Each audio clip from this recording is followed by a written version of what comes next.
Makanya Nusantara sedang bangkit. Makanya orang-orang yang punya laku seperti ini sudah mulai bermunculan.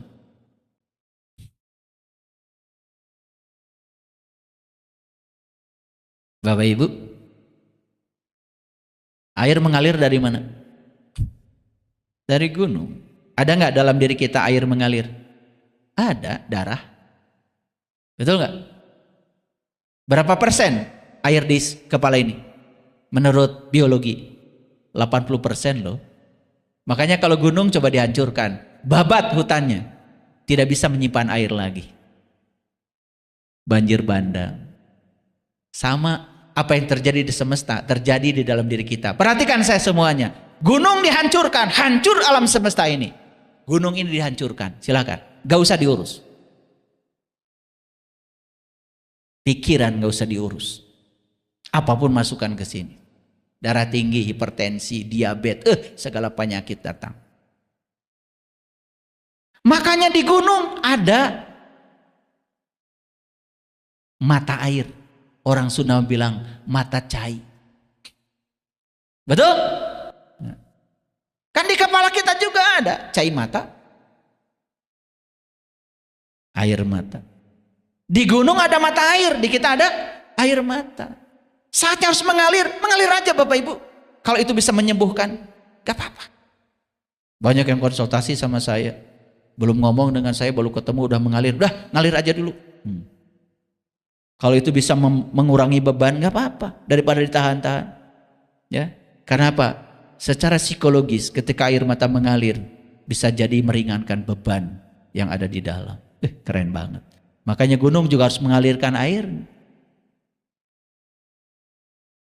Di gunung ada cai nyusu. Orang Sunda bilang cai nyusu ya.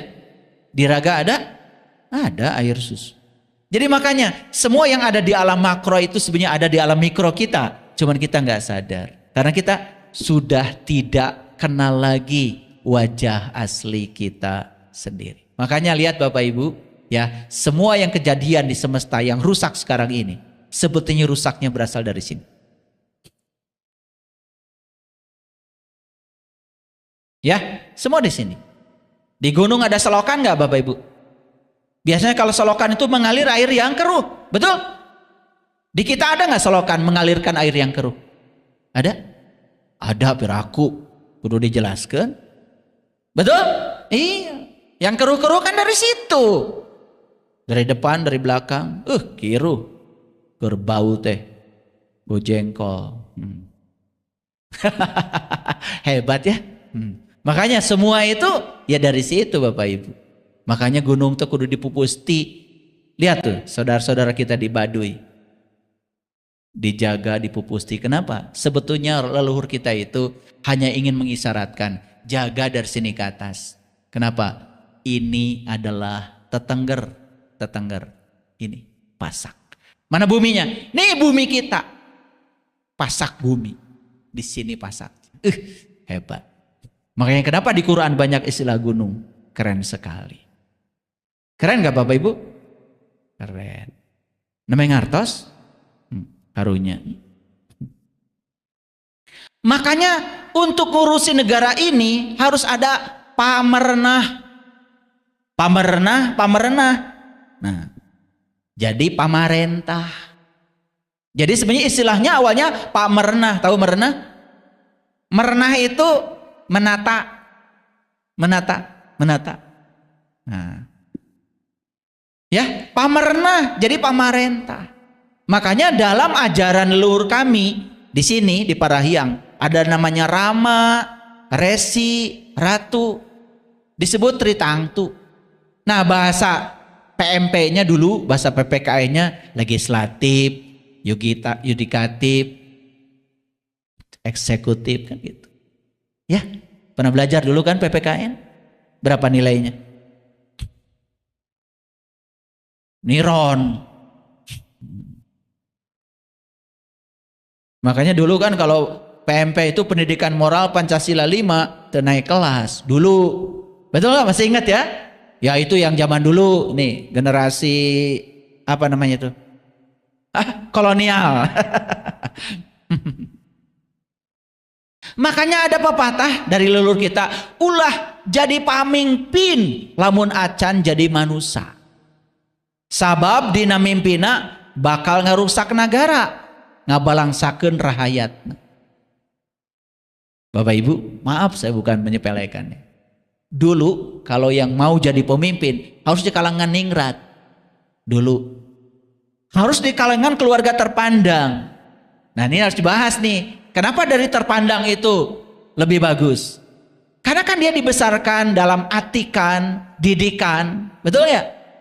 Dari keluarga yang berkesadaran. Nah sekarang yang jadi pemimpin asal terkenal, tukang TikTok oke, bisa. Walaupun tidak punya kompetensi. Karena yang dipilih sekarang siapa yang terkenal? Yang penting menang. Karena ada muatan di sini.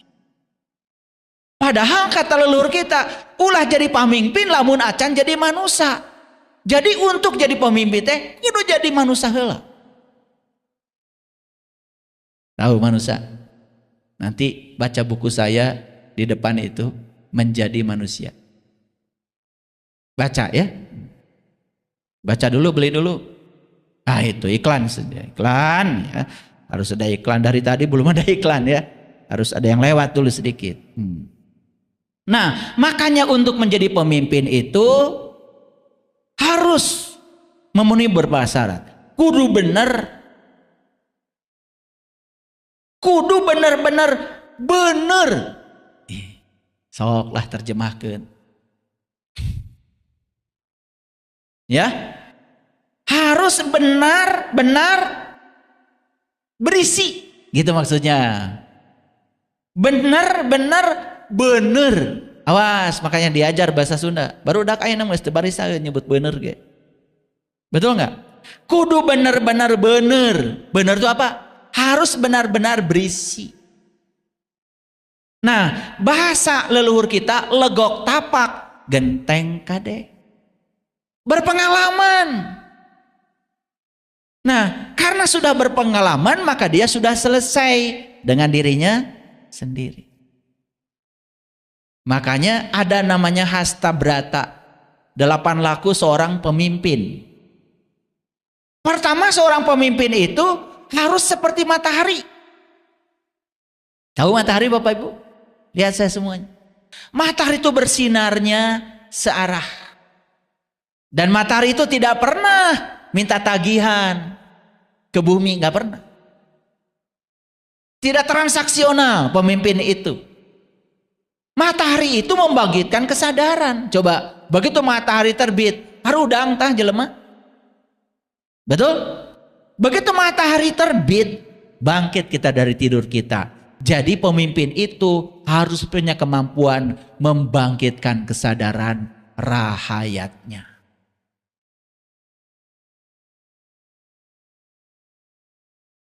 Kenapa saya menjelaskan ini?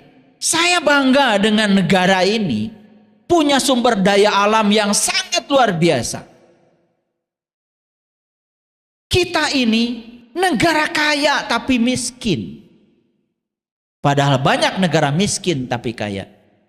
Jepang itu negara miskin tapi kaya. Tidak punya apa-apa di sana. Sumber alamnya terbatas. Kita ini negara kaya tapi miskin. Kenapa? Ini masalahnya adalah masalah pemimpin. Korupsi sudah merajalela di semua sektor kehidupan. Mengerikan. Luar biasa. Bahkan kita jadi permisif. Setiap ada kejadian begitu permisif. Kita mudah melupakannya. Saya baru mendengar seorang bos besar di China, pengusaha besar dihukum mati karena korupsi.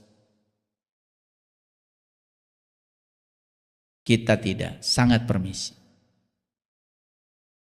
Yang kedua, pemimpin itu harus seperti bulan. Tahu bulan? Kapan bulan datang? Ketika gelap datang, dia menjadi cahaya. Makanya kenapa dulu, zaman dulu, untuk jadi bupati, untuk jadi gubernur dulu, zaman dulu, harus dari kalangan ningrat. Kenapa? Orang yang sudah selesai dengan dirinya sendiri.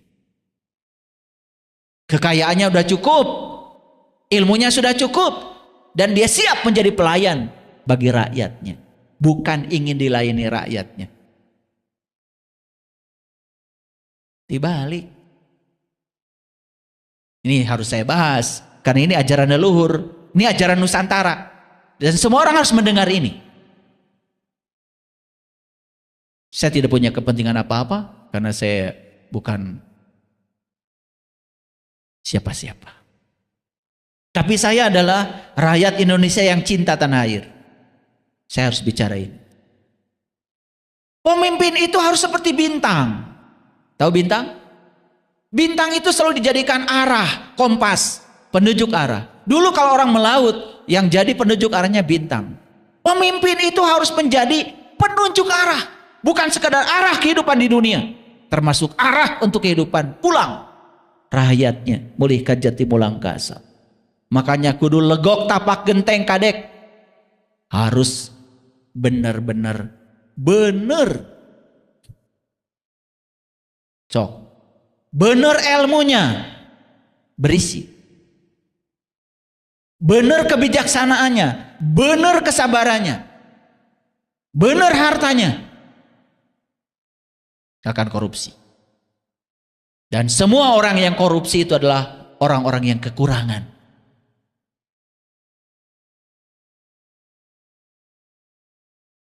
Dan semua yang korupsi itu adalah orang-orang yang serakah. Sudah banyak pun, sudah gaji tinggi pun masih merasa kekurangan. Makanya semua koruptor itu orang miskin. Kurang wae setam. Sloba oge. Karena apa? Ada racun dalam dirinya. Namanya keserakahan. Serakah itu tidak merasa cukup. Makanya dunia ini penduduknya 8 miliar sekarang. Akan selalu cukup dunia ini buat semua orang yang bersyukur. Dan dunia ini tidak akan cukup hanya untuk satu orang yang serakah.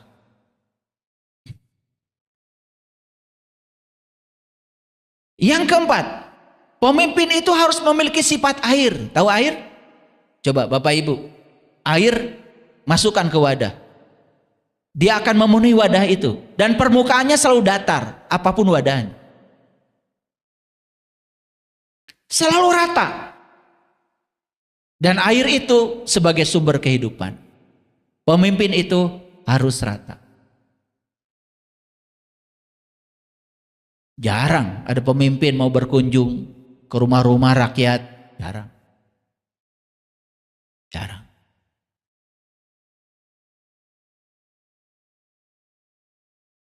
Ya 1-2 sudah mulai ada.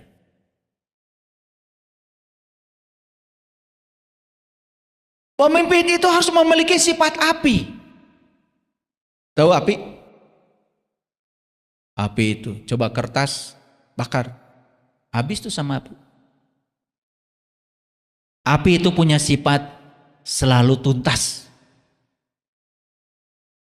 Pemimpin itu harus memiliki sifat seperti gunung. Tahu gunung?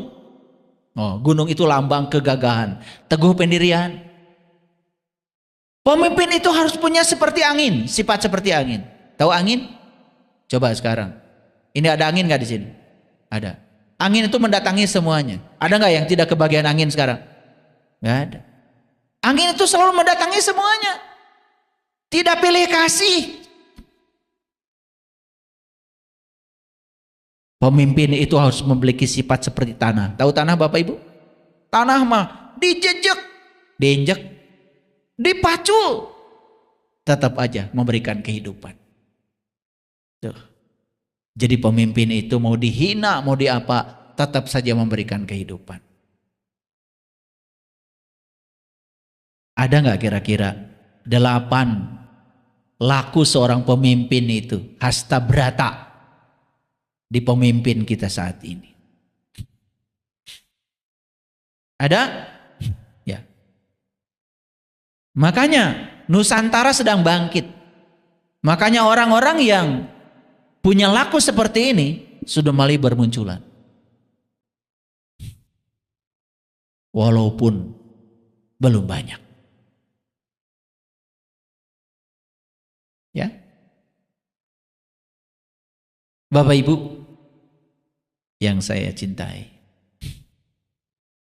bagaimana supaya kita segera kembali ke wajah asli kita? Bagaimana latihannya? Pertama, Bapak Ibu, sadar akan potensi diri dan mencoba untuk mengaktualisasikan potensi itu. Karena diri kita ini potensinya tanpa batas, tanpa batas. Ada energi yang tadi saya sebutkan, energi universal yang tanpa batas pada diri kita ini. Tidak ada yang bisa membatasi itu. Cuman pikiran kita telah membatasi semua potensi itu.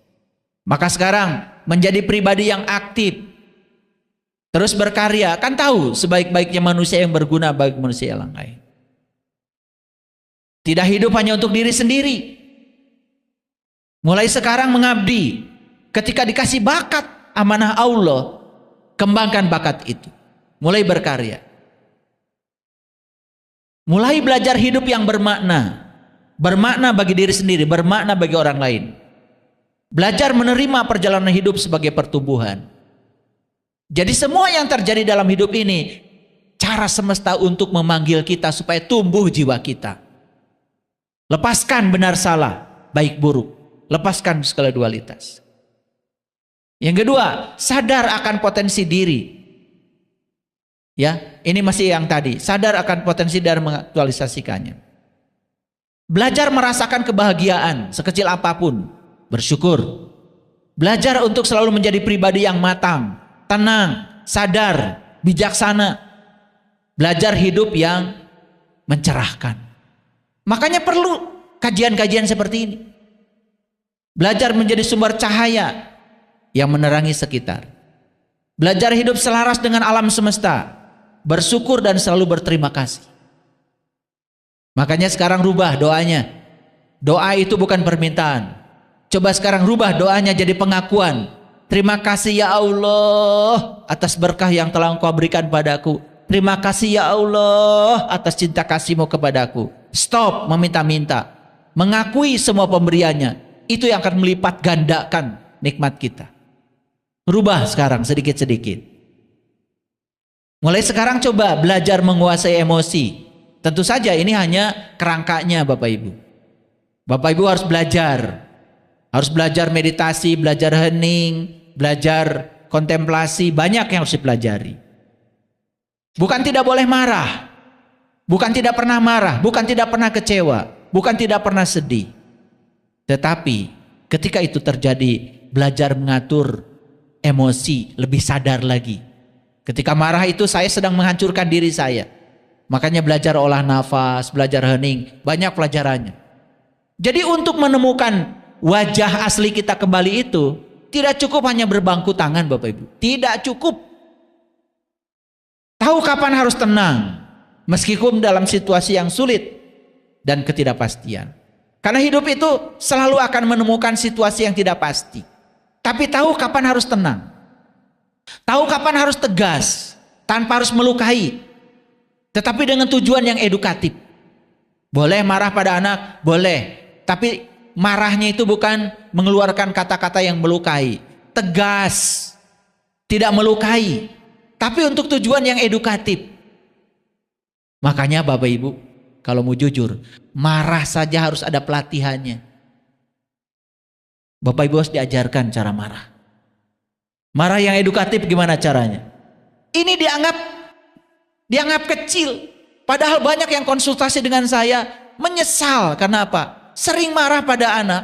Niatnya cinta. Padahal memerosotkan nasib anak. Kenapa? Masuk alam bawah sadar kata-kata yang buruk. Anak kita sekarang menjadi tidak percaya diri. Ingat ya Bapak Ibu, kesedihan itu bukanlah sebuah jebakan, tetapi jeda untuk menguatkan diri. Boleh sedih? Boleh, gak apa-apa. Itu jeda supaya kita kuat. Terus menambah pengetahuan sebagai bekal hidup. Makanya saya mengapresiasi kehadiran Bapak Ibu. Saya semangat dari rumah tadi. Hari ini saya akan mengajar. Semoga yang saya sampaikan ini membawa kesadaran baru. Karena ini bukan ceramah agama Bapak Ibu. Ini adalah berbagi pengalaman kesadaran. Beda ya. Saya tidak memberikan ceramah agama. Kalau Arab saya kurang fasih, ya memang saya bukan orang Arab. Saya orang Garut. Itu. Jadi kalau ceramah saya Arabnya kurang fasih, apalagi saya bicara Arabnya kurang fasih, saya akui saya ini orang Garut. Saya di Arab. Gitu. Makanya saya mohon maaf kalau saya kurang fasih.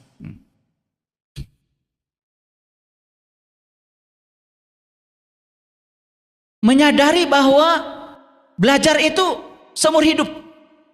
Dan kehidupan kini adalah sekolah kita yang luar biasa. Coba mulai sekarang Bapak Ibu sekali-kali atuh pergi ke toko buku. Cari buku-buku yang bermutu, yang mengembangkan diri. Rajin membaca, tonton tayangan edukatif. Ya, tahu tayangan edukatif. Ada TikTok, ada Instagram, Facebook. Coba tonton yang edukatif. Yang bisa memberikan pencerahan gitulah ya. Jangan jadi brain rot. Jangan memberikan kedangkalan.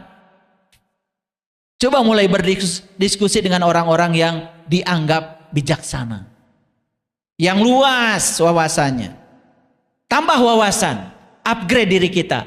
Wah, setelah kajian ini ternyata banyak sekali yang harus dilakukan. Stop merasa paling pintar. Paling benar, lo merendahkan orang lain.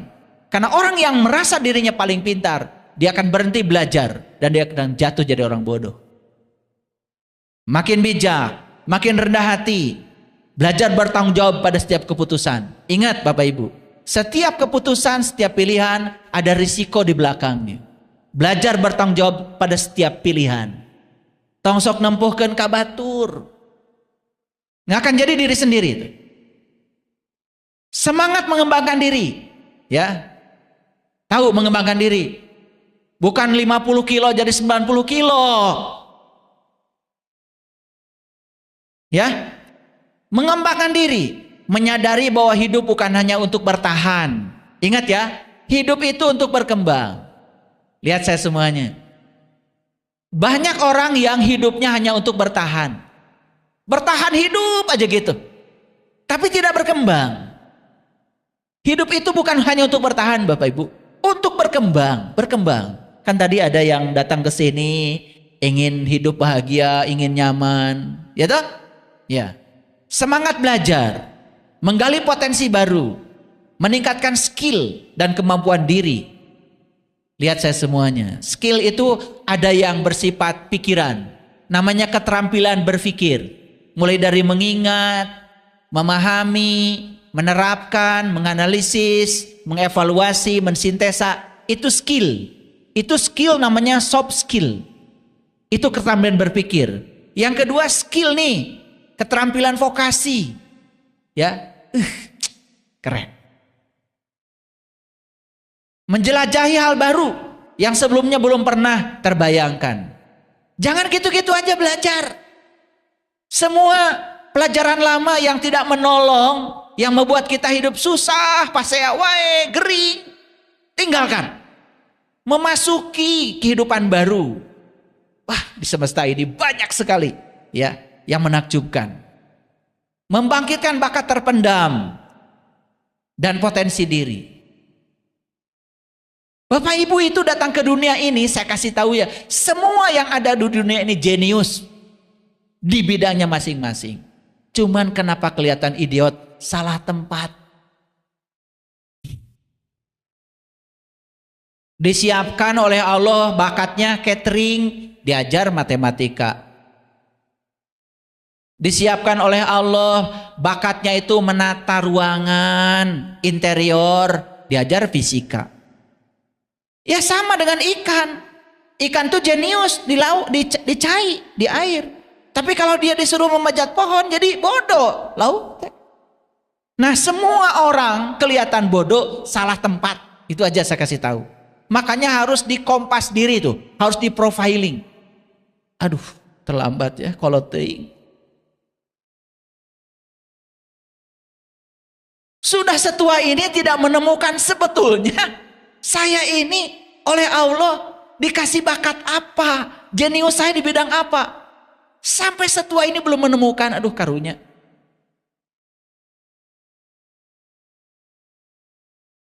Memiliki disiplin yang tinggi. Ingat saya bilang tadi, disiplin bukan memaksa diri. Disiplin bukan memenjarakan diri. Disiplin adalah memberdayakan diri demi cinta pada diri kita sendiri. Oke? Mulai sekarang, afirmasikan diri dengan hal positif. Stop bicara yang tidak diinginkan. Stop bicara yang tidak diinginkan. Bicarakan mulai sekarang yang kita dambakan, yang kita inginkan dalam hidup. Karena semua yang dibicarakan akan jadi kenyataan. Disiplin menjaga kualitas pikiran. Disiplin menjaga kualitas perkataan. Disiplin menjaga kualitas tindakan. Disiplin menjaga perasaan dan keyakinan yang positif. Karena perasaan itu bahan bakarnya pikiran. Apa yang dirasakan dalam, masuk ke dalam pikiran, jadi realitas. Mau buruk atau mau baik. Mulai berinteraksi dengan orang-orang yang membuat diri tumbuh. Maaf ya, kalau berinteraksi dengan orang-orang yang negatif, wah maju-maju. Berinteraksi dengan orang yang membuat kita tumbuh. Selalu berlatih belajar mempelajari hal positif. Untuk menjadi versi terbaik dari diri sendiri. Tidak usah menjadi lebih baik dari orang lain. Gak usah. Menjadi versi terbaik dari diri sendiri. Belajar menerima diri ini tanpa syarat. Berhenti menyalahkan diri sendiri. Berhenti menyalahkan kekurangan diri. Kalau pernah melakukan hal buruk di masa lalu, udah maafkan aja. Jangan fokus ke situ. Jangan merasa bersalah terus-menerus. Itu kita sedang menarik yang negatif. Berhenti lari dari bayangan gelap yang dihindari. Dulu kalau ada yang tidak disukai lari, sekarang belajar untuk menghadapi. Di situ keberanian kita sedang ditumbuhkan. Belajar berdamai dengan masa lalu. Hidup itu di sini saat ini sekarang. Yang sudah lewat. Move on. Belajar melepaskan segala dogma dan doktrin yang tidak sesuai dengan pertumbuhan jiwa. Dogma, doktrin, ajaran yang membuat kita tidak berkembang, tinggalkan. Belajar menerima diri sendiri tanpa syarat. Selanjutnya adalah melepaskan diri dari segala keterikatan dan kemelekatan pada hal-hal yang membelenggu. Tidak sibuk lagi dengan hal yang ideal. Ideal tuh nggak ada. Yang sempurna tuh nggak ada. Apalagi ideal menurut lingkungan. Ideal menurut orang lain. Nggak ada. Yang ada di semesta ini adalah ketidaksempurnaan. Terima ketidaksempurnaan, di situ kalian akan menjadi sempurna. Menyadari bahwa hidup ini yin yang. Tahu yin yang? Yin yang itu keseimbangan. Dan itu tidak bisa disangkal, karena itu hukum alam.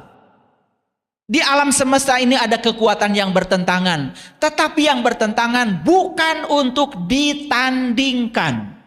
Tetapi untuk disandingkan. Ingat itu. Itu yin yang. Makanya harus kuliah yin yang nih. 10 SKS. Belajar menyayangi diri sendiri yang utuh. Sadar bahwa berempati dan menyayangi orang lain sebetulnya adalah untuk kepentingan diri. Ingat, memiliki empati terhadap masalah dan penderitaan orang lain. Belajar menerima dan menyayangi apa yang ada dalam diri, termasuk sisi gelap dan kelemahan diri. Menyadari bahwa tidak ada yang menjadi lemah. Menyadari bahwa tidak apa menjadi lemah. Tidak apa tidak sempurna. Tidak apa diri kita rapuh. Tapi disadari supaya kita bangkit. Yang terakhir, belajar menghargai diri sendiri. Belajar meningkatkan rasa percaya diri. Merasa penuh dan cukup untuk menghargai diri sendiri dengan segala kelebihan dan kekurangan. Tidak peduli lagi pada penilaian orang lain. Tidak menjadi orang yang berbuat apa saja demi menyenangkan orang lain.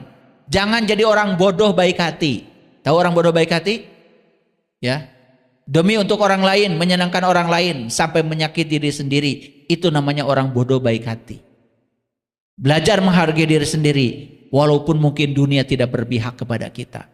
Ini langkah-langkah yang saya sampaikan ini adalah langkah-langkah agar kita menemukan kembali wajah asli kita. Saya jamin siapapun yang sudah kembali ke wajah aslinya, sudah melakukan pertobatan, kembali kepada Allah, berketuhanan,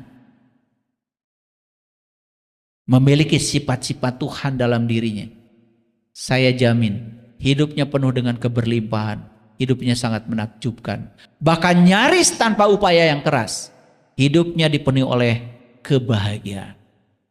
Terima kasih. Assalamualaikum warahmatullahi wabarakatuh.